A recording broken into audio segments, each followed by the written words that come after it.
السلام علیکم، کیسے ہیں آپ سب؟ میں ہوں آپ کی ٹیچر خدیجہ۔ آج ہم گلاب کی کتاب کا کام کریں گے۔ سب سے پہلے اسے کھولتے ہیں اور دیکھتے ہیں ہم نے آج کون سا صفحہ نمبر کرنا ہے۔ آج ہم کریں گے صفحہ نمبر 25، ٹھیک ہے؟ یہ 25 لکھا ہوا ہے۔ یہ ایک کہانی تھی، میں نے آپ کو یہ کہانی آدھی پہلے سنائی تھی۔ یہ کافی لمبی کہانی تھی نا، الگ الگ صفحوں میں تھی یہ کہانی، میں نے آپ کو سنائی تھی۔ اب میں آپ کو یہ کہانی جتنی رہ گئی تھی تھوڑی سی، وہ میں آپ کو سنا دیتی ہوں۔ میں نے آپ کو بتایا تھا کہ میں یہ کہانی آپ کو پچھلے صفحے سے نکال کر سناتی ہوں، ٹھیک ہے؟ یہ رہا وہ صفحہ نمبر 117۔ اس کے اوپر وہ کہانی لکھی ہوئی ہے، بات سنو، ٹھیک ہے؟ میں یہاں سے دیکھ کے آپ کو سناؤں گی پوری کہانی، لیکن آپ کے لیے میں صفحہ وہی نکال رہی ہوں جس صفحے پہ یہ تصاویر بنی ہوئی ہیں، ٹھیک ہے؟ تاکہ آپ کو سمجھ آئے کیا کیا ہو رہا ہے، ٹھیک ہے؟ لیکن کہانی میں آپ کو وہیں سے سناؤں گی۔ پہلے ہم نے کہاں تک کہانی پڑھی تھی کہ علی کی ٹیچر علی کو کہانی سنا رہی تھی۔ علی بات نہیں سن رہا تھا، کہنا نہیں مان رہا تھا۔ ٹیچر نے کیا کہا تھا کہ سب اپنے اپنے کھلونے لے کر آئیں گے۔ علی بھالو لے کر گیا۔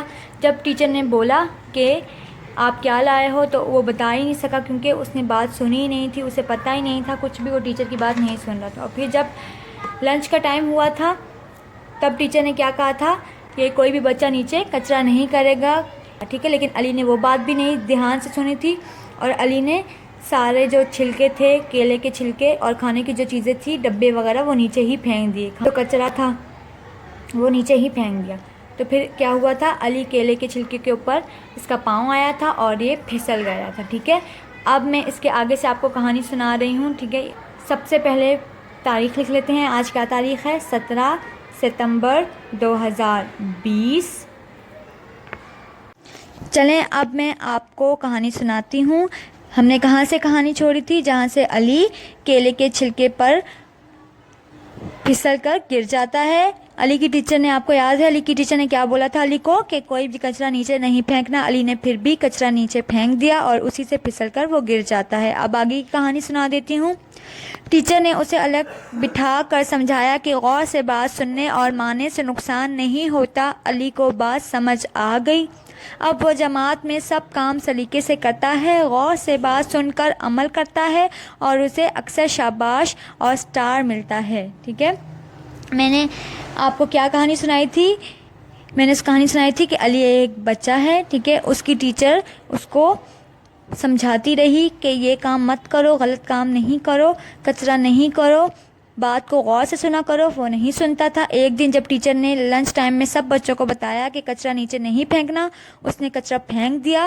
کچرے میں کیلے کے چھلکے تھے، کیلے کے چھلکے سے وہ پھسل کر گر گیا، ٹھیک ہے؟ اس کا نقصان ہو گیا، اپنی ٹیچر کی بات نہیں مانتا تھا۔ پھر ٹیچر نے اسے سمجھایا تو وہ اچھے سے کام کرنے لگا اور سب کام اس کے صحیح ہونے لگے، اور ٹیچر اسے سٹار بھی دیتی تھی اور شاباش بھی دیتی تھی۔ آپ کو نظر آ رہا ہوگا اس صفحے میں جو تصویر بنی ہوئی ہے، اس میں ٹیچر علی کو بٹھا کے سمجھا رہی ہے، اور نیچے والی تصویر میں علی اپنے کام خود کر رہا ہے۔ ہمیں اس کہانی سے کیا سبق ملتا ہے؟ ہمیں اپنے بڑوں کا، اساتذہ کا یعنی ٹیچرز کا، اپنے والدین کا کہنا ماننا چاہیے، ٹھیک ہے؟ وہ جو بات بولتے ہیں وہ صحیح بولتے ہیں، ہمیں ان کی بات کو غور سے سننا چاہیے۔ اگر ہم غور سے سنیں گے تو ہمارا نقصان نہیں ہوگا۔